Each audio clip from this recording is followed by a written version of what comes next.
Okay, so let's get into the haves and the have-nots review. I apologize for my review being so late, but I didn't get around to watching the episode until yesterday afternoon.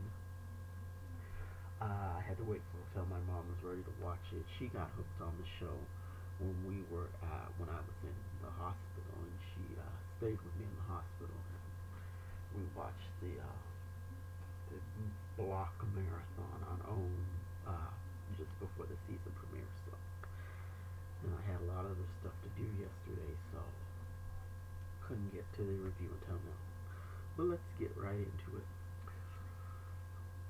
Okay, so we pick up when we left off last week, where Benny comes inside Candace's house and sees Quincy dead. He is just dumbfounded at what he has seen here. Uh, he tells Candace, look at how many times you stabbed him. It doesn't even look like self-defense. So, in short, Benny just says, okay, well, I'm going to take care of this for you. And Candace is all like, oh, thank you.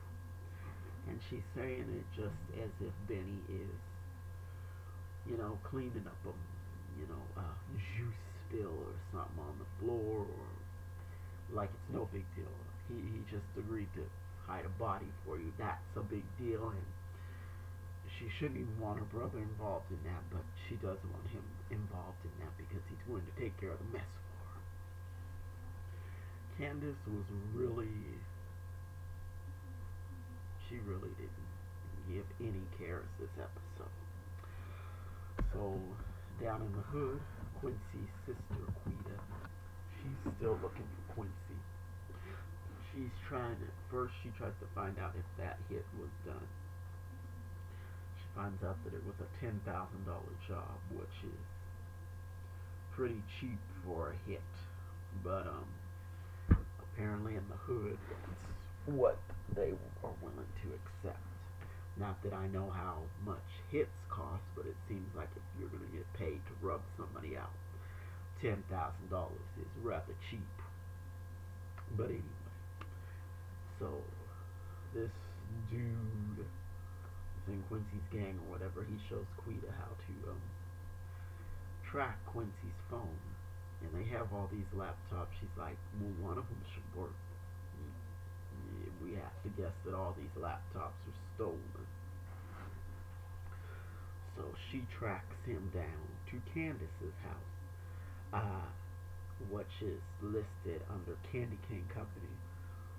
Quita's like, well, that's a house, so it's not a business. So she tells this guy, oh, we'll go get a car that's good enough to roll up in that neighborhood with. We can't just roll up in that neighborhood with any kind of car, because Quita doesn't have her car. Quincy took it. So anyway, that's that with that. So back at the jailhouse, we get a scene with David. He leaves the jail. Um, and Jim thinks, did you make a deal with the DA? He's like, no, I didn't. But before that, Jim and David got into a fight because Jim he just he just talked about Veronica, exactly what kind of person she was, and David jumped on him. And I'm like, well, David, considering what she did to his son, what she had done to his son, I don't know what you expect him to say about her. I mean, that's just unforgivable. And David just acts like Veronica has done nothing. He just defends her, which is nothing new. So after that, David gets out, and the DA, she just banters back and forth with him. We know that she's as thirsty as Maggie is. She's like, you're just so loyal to Veronica. And when David gets out and sees Maggie, she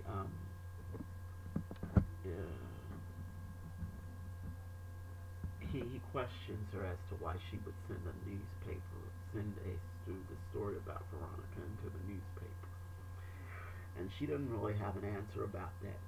Then he asks her who the guy is that Veronica was with. She won't tell him because I'm guessing that David is going to try to send somebody to kill Benny when he finds out who he is, which is really stupid. I mean, you don't kill somebody over that. I mean, it's not his fault that Veronica decided to do that. So, anyway, David collects his things. He's not really trying to talk to Maggie at this point, so he collects his things and he gets out of the jailhouse. Pardon me. He goes and he leaves the jailhouse. And let me see if I can remember what else happened. So, Jeffrey he's already left the jail cell, and the DA brought him in to talk to him and question him. Basically, she tells him that Wyatt got him immunity, and that immunity is contingent on him testifying against his parents and the Cryers. Wyatt doesn't want to testify against his father or the Cryers, but he's willing to testify against his mother. So Jennifer, the DA, she says, okay. What about if we split everything so you can testify against your mother? Jeffrey agrees to do that, and he explains why he has animosity towards his mother. He tells her he's gay and his mother hates him for it. How she blackmailed him with the car, all of that stuff. And Jennifer, her face is really sympathetic, so she's usually very hard, yet she was very sympathetic in reaction towards Jeffrey, because, somebody tells you that your mother is so, hateful towards them, there's no way you can really not be sympathetic. Oh, excuse me. And then she tries to feel him out about his parents. She's just being nosy because she wants to find out what all this stuff in Maggie Day is going on. Jeffrey doesn't really want to talk, but he does let her know that Veronica treats David like crap.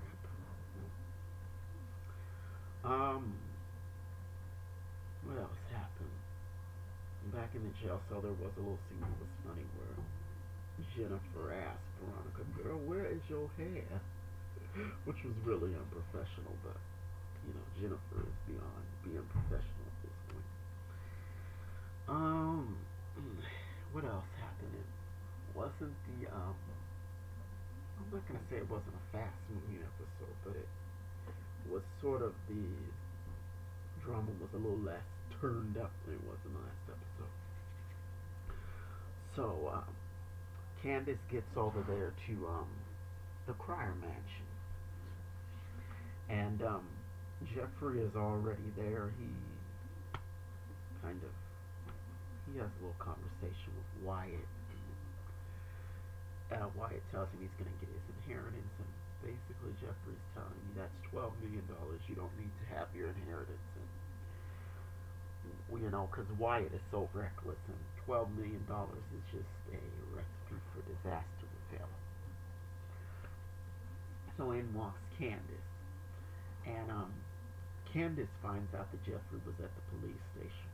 She immediately jumps to the conclusion that he was there to talk about the stabbing. She gets really upset about that, and then Wyatt, he just ends up blurting out that I hit that guy and that little girl. And Candace is like, what? And then she gets upset with Jeffrey because he didn't tell her the truth about the accident, that Wyatt was involved in that accident. And basically, she goes off on Jeffrey and she's going like, you were a willing participant. Like, she's doing this gesture at him, like a stabbing gesture. So, looks like their friendship is just like very much on the rocks because Jeffrey tells her, I don't want to see you anymore. And he blames her, said, I wouldn't be in all this mess if it wasn't for you.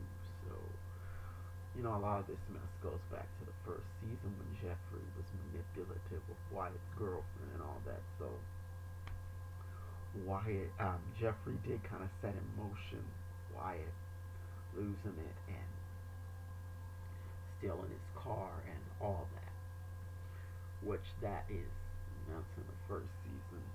It's not really hasn't really come up again in the following seasons what Jeffrey did. But anyway, so Candace, she just basically tells Jeffrey, you are a willing participant in this stabbing, which is code word for if I need to take you down, I will take you down. So she gets out of there, and I want to make sure I don't forget anything. I'm trying to make this a quick review. Okay, so let's talk about Hannah.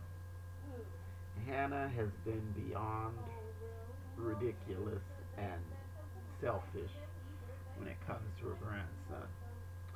So she's getting dressed for work. She has on her maid uniform and stuff. And the kid is still in bed, and she goes to check on him, and he's sweating. He looks like he doesn't feel well, and he tells her, "I don't feel well. My stomach hurts." So she has to get up and change her clothes, change into her, I'll just say civilian clothes. I mean, it's not the maid uniform, so I'll just say civilian clothes. That just sounds fun to say civilian clothes. So she gets changed and gets little Quincy dressed. And she calls a taxi. She asks the um, dispatcher how much would it be for a ride to county. It's going to be $18. As we already know, Hannah only has $9. And I was wondering if the writing was going to be consistent with that. And I was glad that it stayed consistent with that. So Hannah, she gets in the cab with $9.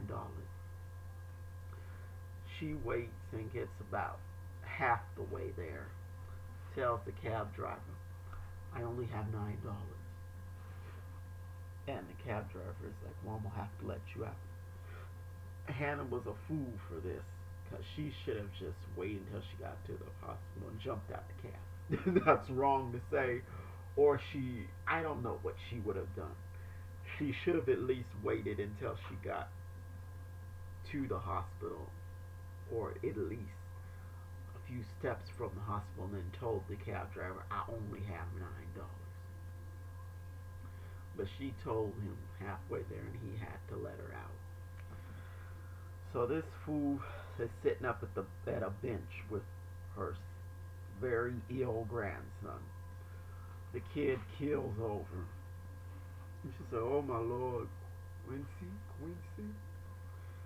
And so next week, he's rushed to the emergency room. And Hannah really should have called emergency in the first place. They would have rushed right over. He had a fever. They would have rushed right over and got him in an ambulance. And they would have let Hannah ride with him.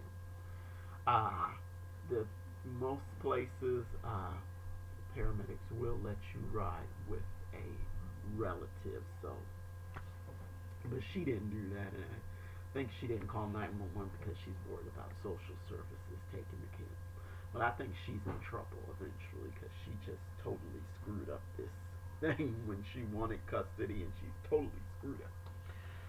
So next week, there was an interesting scene in the preview. I mean, I think David was telling Maggie, "Take off your clothes," so I don't know where that's going to go.